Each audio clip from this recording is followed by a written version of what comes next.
thanks to each of the witnesses for being here and giving us your insights and your valuable time. We're grateful for that. I've heard from my colleagues on the other side of the aisle, and they talk about the resilience of the American economy, and we're doing better than Europe. We're doing better than other areas.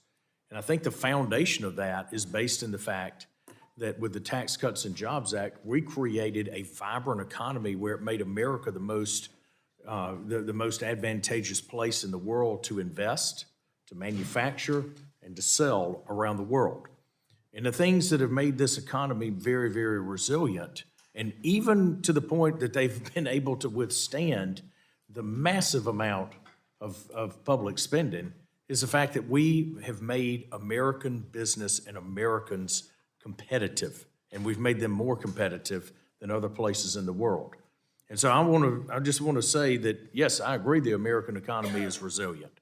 And I do think that it's a direct result of the Tax Cuts and Jobs Act that have allowed Americans to invest in their people, American business to invest in their people, and to invest in their systems, and to become more efficient so we can win around the world. Now, with that backdrop, we are seeing some things happen that are eroding even the greatness of the American economy right now. You know, when I look at, and Mr. Duda Gupta, with my Southern accent, I hope I said that correctly. You said that corporate America should pay its fair share, correct?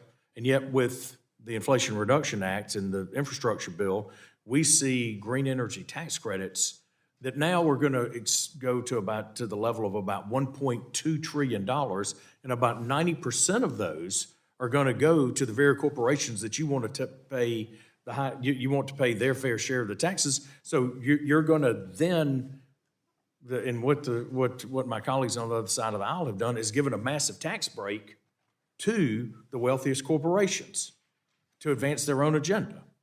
Mr. Ebell, does that sound right? Am I off base with that? There are many ironies involved in the position of the taxers and spenders. You have revealed one. In fact, a huge amount of the federal budget is devoted to giving handouts to corporate special interests and rewarding the people who have the right agenda.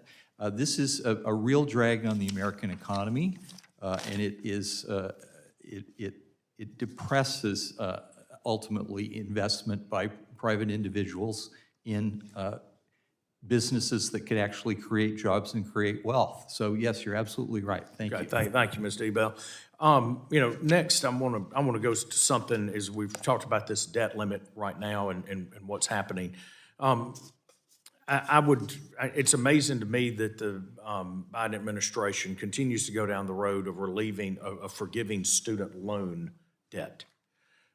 Ms. Gressler, can you draw out a diagram of what happens when, for this latest tranche, $42 billion,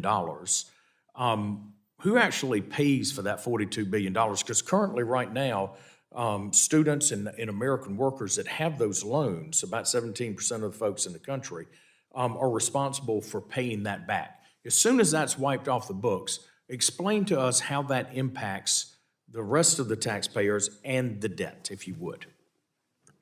Well, it's already affecting the debt, caused us to approach the debt limit sooner, and will cause us to run out of money in extraordinary measures sooner, because we're going on 3 years now that people who hold those student loans have not been required to make any payments on them.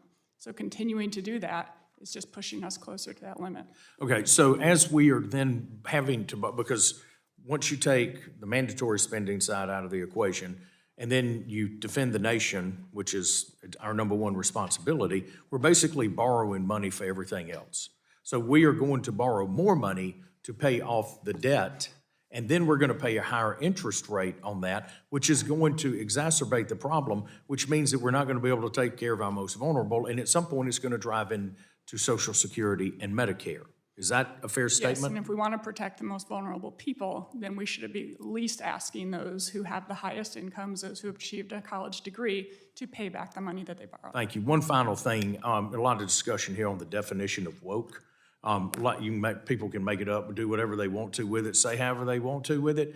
Bottom line, I can tell you what American people don't want. They don't want the federal government or other entities telling them how to think, what to think, and why to think, and they especially don't want somebody, they don't want their tax dollars being used for that purpose. With that, I will yield back.